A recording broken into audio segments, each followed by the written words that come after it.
우리가 요즘 계속해서 내가 넘어야 할 산이라는 큰 주제를 가지고 함께 말씀을 살펴보고 있습니다. 세 번째 시간으로 두려움의 산을 넘어서라는 제목으로 우리가 함께 말씀을 나누려고 합니다. 우리는 살아가면서 많은 두려움 가운데 살아갑니다. 그 두려움은 미래에 대한 두려움일 수도 있고 눈앞에 보이는 정말 보는 것으로 인한 두려움일 수도 있습니다.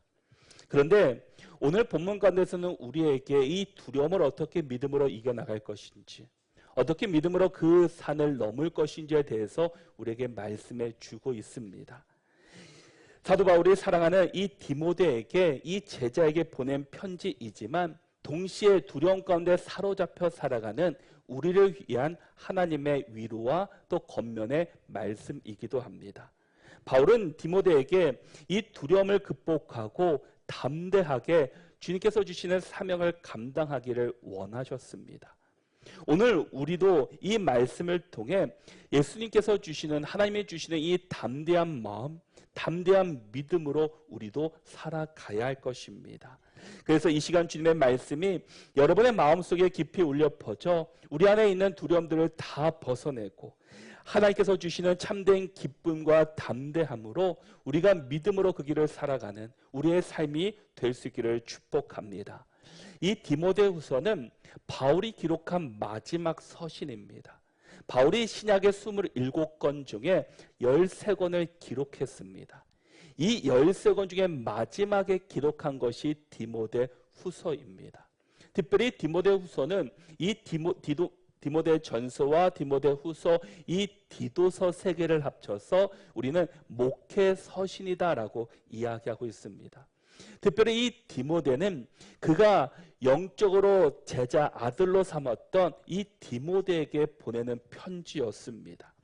이 디모데는 이 에베소 교회를 지금 담임하고 있습니다.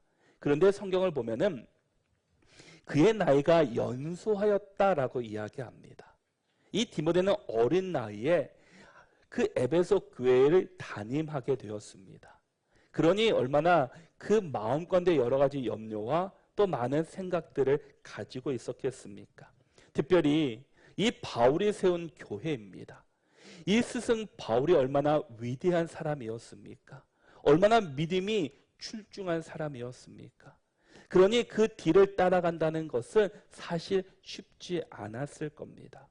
그렇지만 그런 두려움과 염려 가운데 있는 디모데를 향해서 지금 바울이 감옥에서 편지를 보내고 있다라는 겁니다. 바로 그 바울이 보낸 편지, 이 디도서를 통해서 그에게 주는 것은 두려워하지 말고 염려하지 말고 하나님이 주신 믿음과 마음으로 너의 마음을 단단하게 하라라는 겁니다. 그리고 하나님께서 너를 붙잡고 계시다라고 이야기해 주고 있습니다. 여러분, 우리가 두려움이 찾아올 때 우리는 어떻습니까?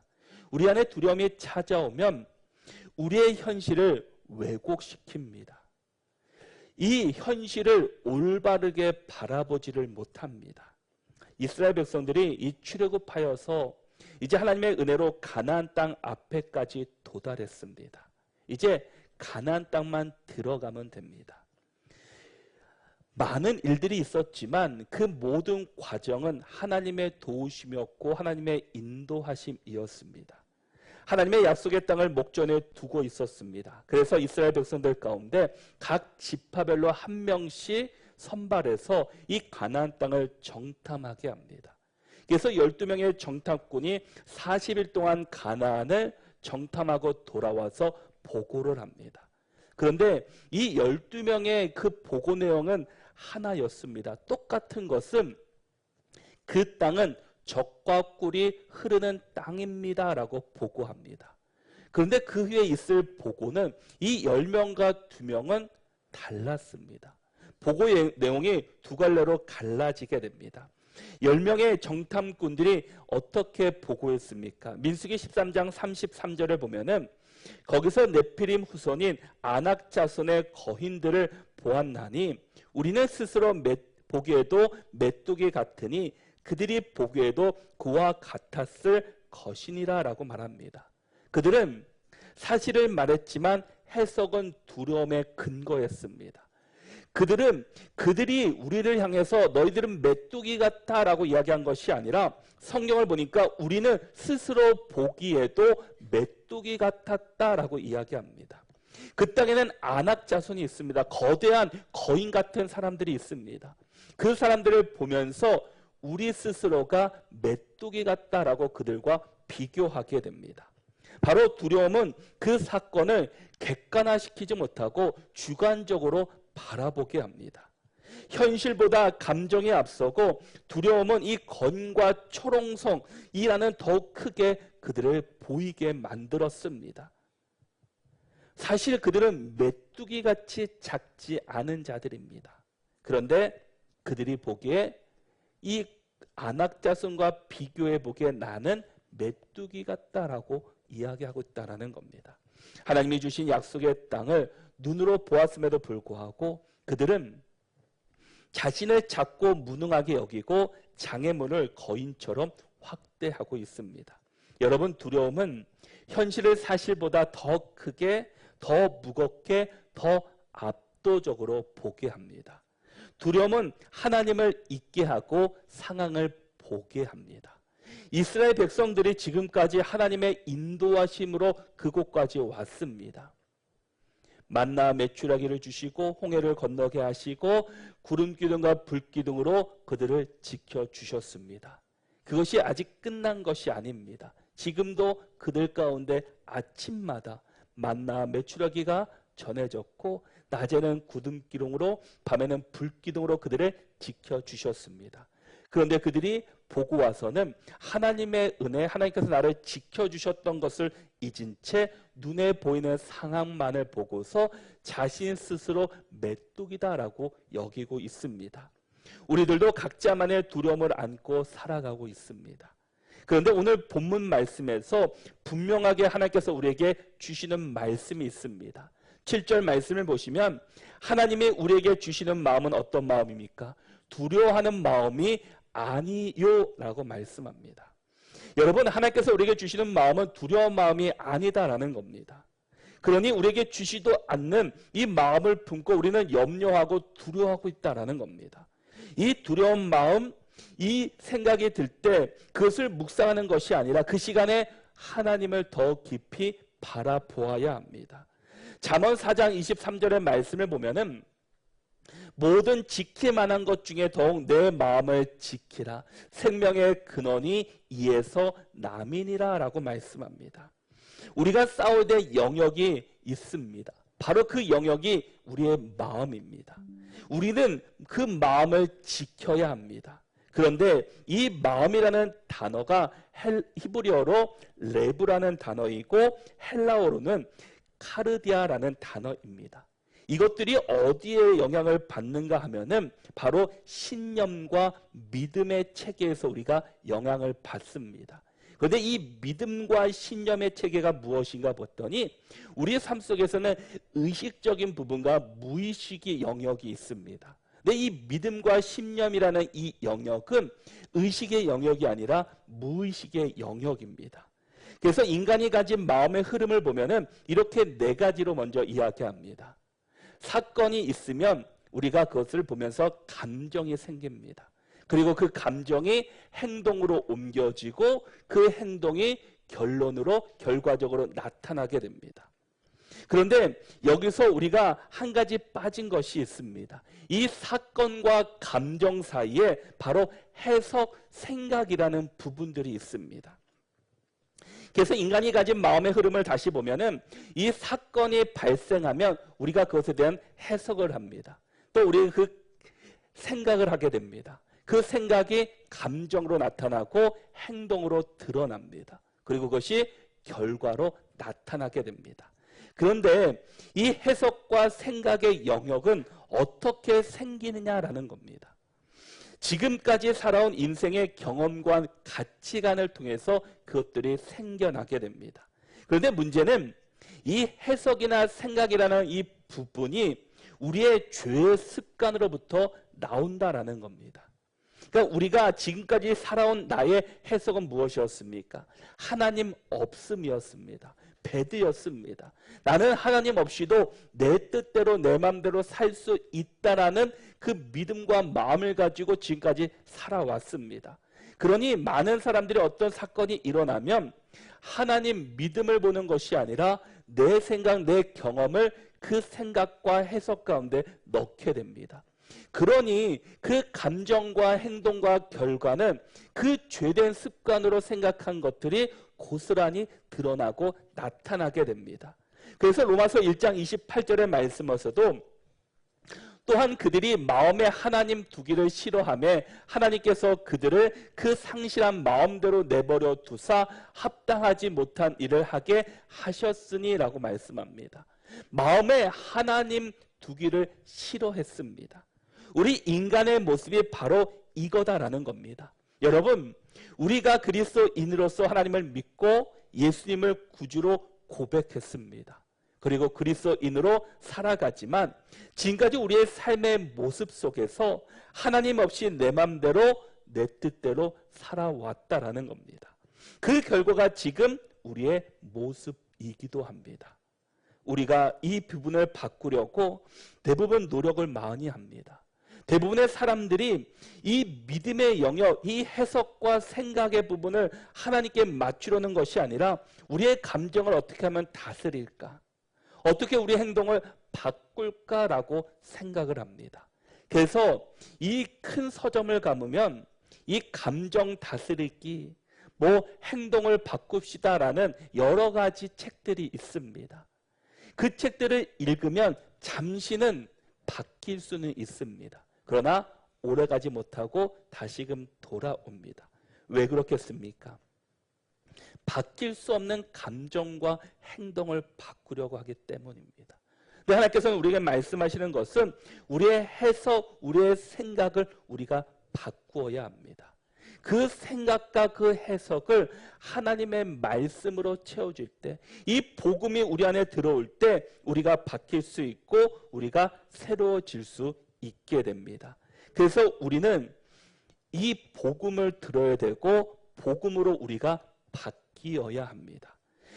복음이 우리에게 훈련되어야 되고 복음을 들을 때 우리가 변화된다라는 겁니다. 그래서 우리가 예배를 드리는 것이고 기도하는 것이고 말씀을 묵상하고 말씀 앞에 우리끼리 서기를 늘 힘써야 합니다. 그래서 우리가 늘 새벽 기도회가 있습니다. 왜 새벽에 기도합니까? 왜 예배합니까? 얼마나 힘듭니까? 저도 힘듭니다. 여러분은 얼마나 더 힘들겠습니까? 그런데 새벽에 예배드리고 말씀을 묵상할 때 우리가 하루를 믿음으로 복음으로 살아낼 수가 있습니다. 근데 어떤 분들은 아침에 힘들다고 저녁에 말씀을 묵상하고 저녁에 예배하는 사람들이 있습니다. 근데 결코 다짐하지만 저녁에 묵상하고 예배드리는 사람은 그렇게 많지 않습니다. 왜냐? 피곤하기 때문입니다. 몸이 지치니까 그냥 눕고 싶은 것이 우리의 모습입니다. 그래서 우리에게 중요한 것은 우리의 마음, 우리의 생각과 해석을 올바르게 해야 합니다. 우리가 이 두려움에 사로잡히는 것도 마찬가지입니다. 모든 사람들에게 두려움이 있습니다. 근데 이 두려움을 어떤 사람들은 이겨나가는 사람이 있는가 하면은 어떤 사람은 두려움 앞에 좌절하는 사람이 있습니다. 그 사람은 그 해석, 그 생각을 그 이기는 사람은 믿음으로 그것을 바라봅니다. 그러나 그렇지 않은 사람은 그 모습을 내가 지금까지 살아온 모습을 통해서 그전에도 실패했는데 좌절했는데 넘어졌는데 그것이 그의 해석과 생각으로 나타나기에 그것이 감정이 되고 그대로 넘어질 수밖에 없습니다. 그런데 오늘 본문 가운데 우리에게 주시는 분명한 말씀은 하나님이 주신 마음은 두려워하는 마음이 아니라 하나님께서는 우리에게 이기는 능력을 주셨다라는 겁니다. 그러기에 하나님께서는 우리에게 두려운 마음이 아니라 과연 어떤 마음을 주셨는가? 7절 말씀을 다시 보시면 하나님이 우리에게 주시는 것은 두려운 마음이 아니요 뭐라고 말합니까? 오직 능력과 사랑과 절제하는 마음이니라고 말씀합니다. 여러분, 하나님께서 우리에게 주시는 마음은 두려운 마음이 아니라 능력과 사랑과 절제하는 마음이다라는 겁니다. 우리는 두려운 마음을 품는 것이 아니라 하나님이 주신 능력과 사랑, 절제하는 마음을 품어야 합니다. 그러면 우리에게 주시는 이 세 가지의 마음을 좀 더 자세히 살펴보면 첫 번째는 능력입니다. 이 능력은 세상에서 말하는 그런 능력을 말하는 것은 결코 아닙니다. 세상에 말하는 스펙이나 또 똑똑한 두뇌, 명성, 재력, 인맥, 재능 같은 것이 아니라 이 두려운 마음을 이기는 이 생각의 영역을 온전하게 나타낼 수 있는 그런 능력을 우리에게 주신다라는 겁니다. 능력이라는 이 단어를 헬라어로는 두나미스라고 이야기합니다. 세상에서 오는 힘이 아니라 위로부터 내려오는 그 힘을 이야기하고 있습니다. 이 단어를 권능이라는 단어로도 해석하게 됩니다. 이 권능이 언제 오게 됩니까? 사도행전 1장 8절의 말씀을 보시면 오직 성령이 너희에게 임하시면 너희가 권능을 받고 예루살렘과 온 유대와 사마리아와 땅끝까지 이르러 내 증인이 되리라 하시니라 라고 말씀합니다. 여러분, 베드로는 예수님을 3번이나 부인한 사람입니다. 그런데 그렇게 나약했던 제자였지만 이 오순절 성령 강림 후에 담대하게 주의 복음을 전하는 자로 바뀌게 됩니다. 그리고 그가 복음을 전할 때마다 수천 명의 변화되는 놀라운 역사가 나타나게 되었습니다. 권능은, 즉 두려움을 이기는 능력은 바로 성령이 우리 가운데 임하실 때 나타나게 됩니다. 성령 충만할 때 생기는 가장 큰 변화가 담대함입니다. 에베소서에서는 바울은 술 취하지 말라 이는 방탕한 것이니 오직 성령으로 충만함을 받으라 라고 말합니다. 그런데 이 성령 충만함과 이 술 취함에 비슷한 부분들이 있습니다. 술 취한 사람도 담대합니다. 어디서 그런 능력과 힘이 나오는지 정말 담대함을 볼 수 있습니다. 그런데 이 술 취한 사람과 성령 충만한 사람의 담대함은 다릅니다. 이 술 취한 사람의 담대함은 자신을 과시하고 자신을 나타내려고 하는 모습입니다. 그러나 성령 충만한 사람은 하나님의 일을 합니다. 나는 연약하고 부족하지만 하나님께서 나를 도와주시고 은혜를 베풀어 주시고 붙잡아 주신다는 것을 성령의 능력으로 경험했을 때 그는 담대히 선포하며 나가게 됩니다. 베드로는 연약한 자입니다. 예수님을 3번이나 부인했습니다. 또 주변에 있는 사람들도 다 알고 있습니다. 그러나 베드로는 성령에 충만하니까 자신의 그 뒤에 있던 모습들을 다 가리고 오직 주님을 붙잡고 담대하게 예수 그리스도의 복음을 전했습니다. 여러분, 우리가 정말 성령으로 충만할 때 우리가 앞에 있는 두려움들을 극복할 수 있게 됩니다. 우리가 정말 복음을 전하는데 우리의 입술을 떼기가 참 부끄럽습니다. 많은 사람들에게 예수님 믿으세요 라고 말하는 자체가 참 힘들 때도 있습니다. 그것이 바로 내 능력, 내 힘으로 하려고 하기 때문입니다. 그러나 우리가 성령으로 충만할 때 하나님께서는 그것들을 이길 수 있는 믿음과 은혜를 허락해 주십니다. 이 다니엘서를 보면은 이 다니엘의 3 친구가 있습니다. 사드락과 메삭과 아벳느고라는 사람이 있습니다.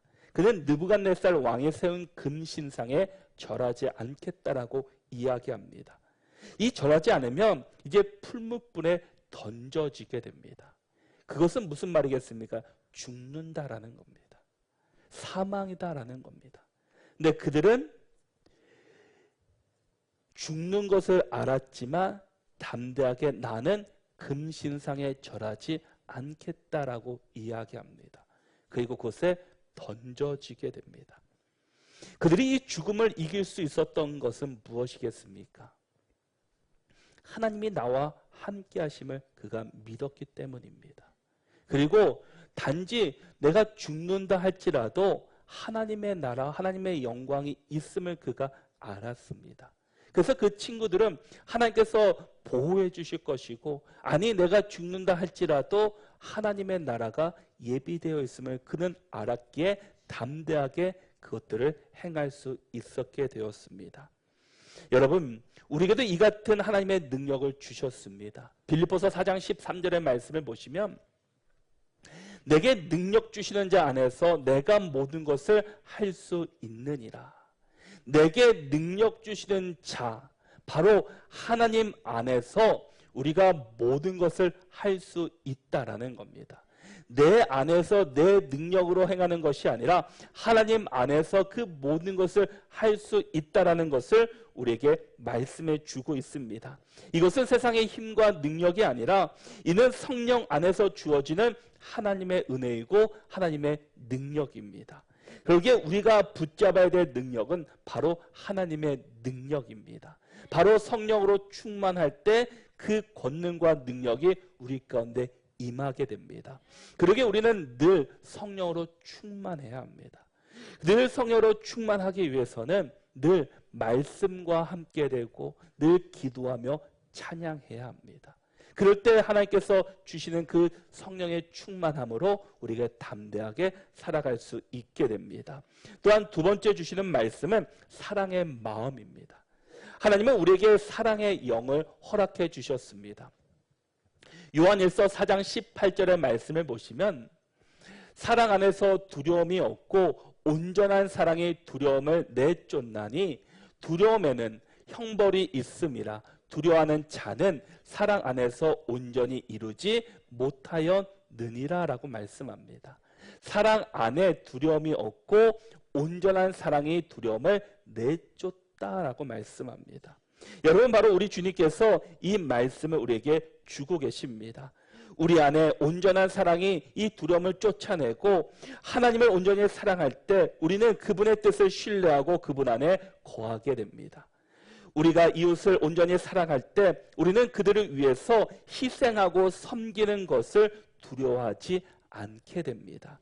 그리고 자기 자신을 향한 건강한 사랑, 즉 하나님이 나를 사랑하시고 귀하게 여기신다는 것을 깨달을 때 우리는 스스로에 대한 불안감과 열등감을 쫓아내버릴 수가 있게 됩니다. 우리를 누구보다 더 사랑해 주시는 분이 전능하신 하나님이십니다. 그분이 우리의 두려워하는 것이 무엇이냐고 말씀하면서 우리가 그것들을 다 쫓아내고 하나님의 사랑 안에 우리가 머물 때 승리할 수 있게 됩니다. 여러분, 우리 자녀들이 어려움이 있을 때 부모는 어떻겠습니까? 물불을 가리지 않고 달려듭니다. 여름철이 되면 참 안타까운 소식들이 때로는 들리게 됩니다. 자녀가 깊은 물에 빠져서 또 허덕일 때 부모가 달려들었다가 부모가 희생되고 자녀만 구하는 안타까운 일들도 있습니다.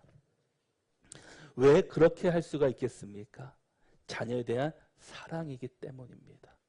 어떤 자녀가 나에게 나중에 얼마를 줄 것이고 얼마를 보상해 줄 것이고 어떻게 내 말을 잘 들을까라는 그 생각에서 하는 것이 아니라 내가 내 사랑하는 자녀를 구해야 되겠다고 그 사랑이 있었기 때문에 달려들 수 있게 됩니다. 우리 주님은 우리를 위해서 자신의 생명을 들이신 분입니다. 우리의 뭘 보고 십자가를 지셨습니까? 우리가 뭘 잘했기에 훌륭했기에 십자가를 지시고 자신의 생명을 드렸습니까? 우리 주님은 우리가 어떠한 조건에 있었기 때문에 어떻게 했기 때문에 그 사랑을 베푸신 것이 아니라 그냥 아낌없이 사랑해 주셨기에 어떠한 대가나 어떠한 평가로 우리에게 그 사랑을 주신 것이 아니다라는 겁니다. 바로 사랑은 우리를 담대하게 하며 사랑은 우리를 희생하게 하고 사랑은 우리를 섬기게 합니다. 이 사랑은 우리가 세상의 미움과 비난, 박해 속에서도 흔들리지 않고 복음의 길을 걸어갈 수 있도록 우리를 인도해 주십니다. 그러기에 우리가 이 두려움 앞에 있지만 우리를 사랑해 주셨던, 아낌없이 우리를 위해서 내어주셨던 그 주님의 사랑으로 우리 앞에 있는 이 두려움을 믿음으로 승리할 수 있기를 바랍니다. 마지막 세 번째 주시는 말씀은 절제하는 마음이다라고 말씀합니다. 이 절제하는 마음은 두려움을 이길 수 있습니다. 두려움은 자기 능력을 초월해야 할 때, 내가 할 수 없는 일을 욕심내서 할 때 일어나게 됩니다. 우리 안의 두려움은 우리가 하나님 안에서 벗어날 때 생기는 것들입니다. 절제하는 마음은 단순히 감정을 억누르는 것이 넘어서 건전한 생각 또는 온전한 마음을 의미하고 있습니다. 두려움은 우리의 생각을 혼란스럽게 하고 비이성적인 판단을 하게 만들며 우리를 혼란스럽게 몰아넣게 됩니다. 그러나 하나님이 주시는 이 절제하는 마음은 우리가 어떤 상황 속에서도 하나님을 또 분별하고 하나님의 뜻을 지혜롭게 행동할 수 있도록 도와주게 됩니다. 그래서 이는 감정에 휩쓸리지 않고 이성적이고 또 영적인 판단을 할 수 있는 능력을 주게 됩니다. 창세기 39장을 보면은 요셉이 나옵니다. 이 요셉이 이 애굽의 노예로 끌려갔지만 그 곳에서 보디발 장군의 그 집에서 일하게 되었습니다. 근데 이 장군의 아내가 요셉을 유혹하는 겁니다. 그러자 요셉은 어떻게 이야기합니까? 감정에 휩싸이지 않고 단호하게 선포합니다.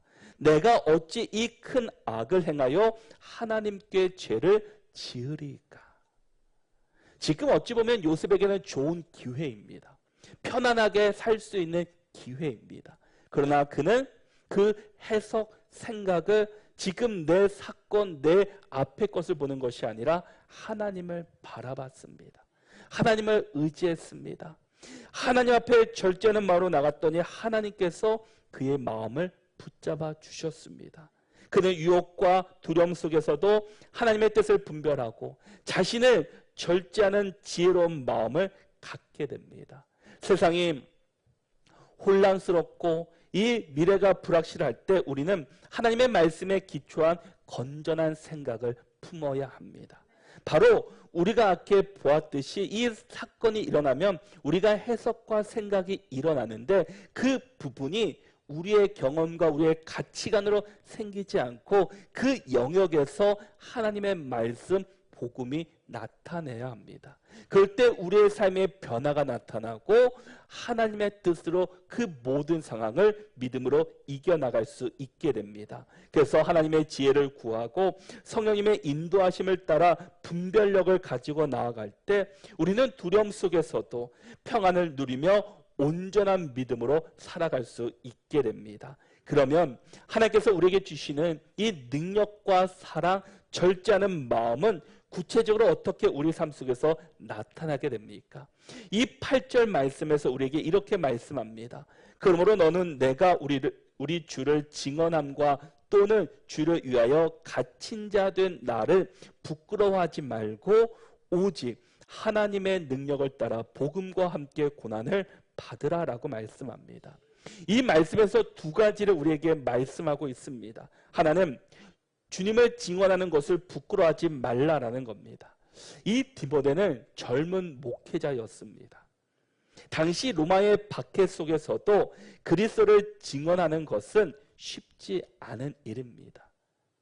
붙잡혀서 옥에 갇힐 수도 있고 고난과 핍박을 당할 수도 있습니다. 또한 이 바울이 복음을 전하다가 고난당했던 이야기들을 그는 알고 있습니다. 그러나 바울은 다른 것으로 해서 부끄러운 것이 아니라 복음을 전하는 일에, 주님을 증언하는 일에 부끄러워하지 말라라고 이야기합니다. 우리는 무엇을 부끄러워합니까? 우리는 때로 우리의 믿음을 드러내는 것을 부끄러워합니다. 특별히 일터에서나 학교에서 또 가정에서 또 사람들 앞에서 내가 그리스도인이라는 것을 때로는 불편하게 여길 때가 있습니다. 때로는 손해볼까 봐 두려워하기도 합니다. 그러나 진정한 담대함은 편안한 삶 속에서 나오는 것이 아니라 복음을 위해 기꺼이 자신을 드러내는 데서 나타나게 됩니다. 우리가 하나님의 능력을 의지할 때 우리는 복음 때문에 오는 어떠한 부끄러움이나 이 사람들의 비난도 두려움도 감당할 수 있게 됩니다. 오히려 그 속에서 하나님의 능력이 분명히 나타나는 것을 깨닫게 될 수도 있습니다. 또한 복음과 함께 고난을 받으라라고 이야기합니다. 바울은 디모데에게 오직 하나님의 능력을 따라 복음과 함께 고난을 받으라라고 권면하고 있습니다. 이는 고난을 찾아다니라라는 말이 아닙니다. 복음 때문에 이 필연적으로 이 찾아오는 고난을 피하지 말고 하나님의 능력을 의지하여 담대히 감당하라라는 겁니다. 요한복음 16장 33절의 말씀을 보면은 이것을 너희에게 이르는 것은 너희로 내 안에서 평안을 누리게 하려 함이라. 세상에서는 너희가 환난을 당하나 담대하라. 내가 세상을 이기었노라 라고 말씀합니다. 우리는 언제 두렵습니까? 언제 두려워합니까?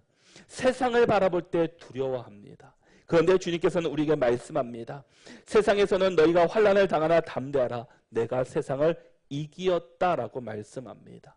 우리 주님은 세상을 이기셨습니다. 승리하셨습니다. 세상의 왕이십니다. 그런데 우리는 세상을 보며 두려워합니다. 왜냐? 믿음, 복음, 성령의 충만함이 연약하기 때문입니다.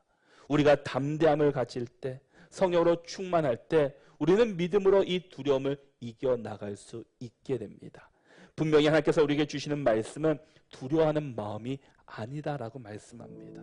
그리고 능력과 성령으로 또 사랑으로 절제하는 마음으로 이겨나갈 것을 말씀하고 있습니다. 정말 우리 모든 성도들이 세상에 살아가면서 우리 앞에 있는 두려움을 우리가 넘어지고 좌절하고 쓰러지는 자가 아니라 정말 믿음으로 복음으로 이겨나가시고 늘 성령의 충만함으로 그 믿음의 길을 온전히 걸어가는 우리 모두가 될 수 있기를 바랍니다. 그래서 하나님은 우리에게 두려운 마음이 아니라 오히려 담대한 마음을 주셨고 또 우리 한 주간 살아가면서 우리의 믿음의 불꽃이 다시 일으켜 우리 안에 있는 두려움 때문에 우리가 넘어지는 자가 아니라 복음 때문에 다시금 일어나시고 복음 때문에 다시금 믿음으로 그 길을 걸어가는 믿음의 성도들이 다 되시기를 바랍니다.